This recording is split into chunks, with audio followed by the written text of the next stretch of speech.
بسم اللہ الرحمن الرحیم۔ السلام علیکم۔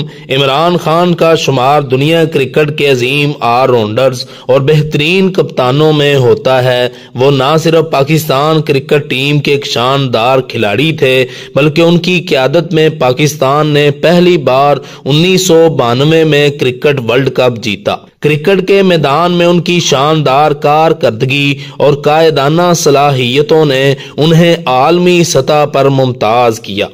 دی نالج کی اس معلوماتی ویڈیو میں خوش آمدید۔ عمران خان 5 اکتوبر 1952 کو لاہور میں پیدا ہوئے۔ ان کا تعلق ایک پشتون خاندان سے تھا اور ان کے خاندان میں کئی افراد کرکٹ سے وابستہ رہے، جس کی وجہ سے ان کا رجحان بھی کرکٹ کی طرف ہوا۔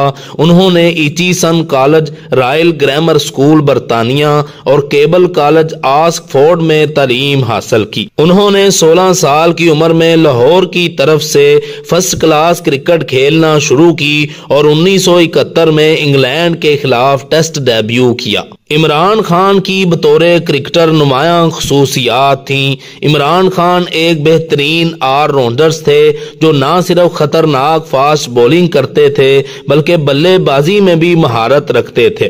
ان کی گیند بازی میں رفتار، سوئنگ اور یارکرز کا بہترین امتزاج تھا۔ وہ ایک ذمہ دار بیٹسمین بھی تھے جو ٹیم کو مشکل وقت میں سہارا دیتے تھے۔ انہوں نے اپنے کیریئر کے ابتدائی دنوں میں تیز گیند بازی پر توجہ دی اور جلد ہی دنیا کے خطرناک ترین فاسٹ بولرز میں شمار ہونے لگے۔ 1978 میں انہوں نے بھارت کے خلاف شاندار کارکردگی دکھائی اور 1982 میں انگلینڈ کے خلاف ایک ہی ٹیسٹ میچ میں 14 وکٹیں لے کر عالمی سطح پر خود کو منوایا۔ اگرچہ وہ بنیادی طور پر ایک بولر تھے لیکن وقت کے ساتھ ساتھ ان کی بیٹنگ بھی نکھرتی گئی۔ انہوں نے کئی بار ٹیم کو مشکلات سے نکالا اور اہم موقعوں پر شاندار اننگز کھیلی۔ یہ تھیں آج کی معلومات۔ مزید اس طرح کی معلومات کے لیے ہمارا چینل لائک اور سبسکرائب کریں۔ جزاکم اللہ۔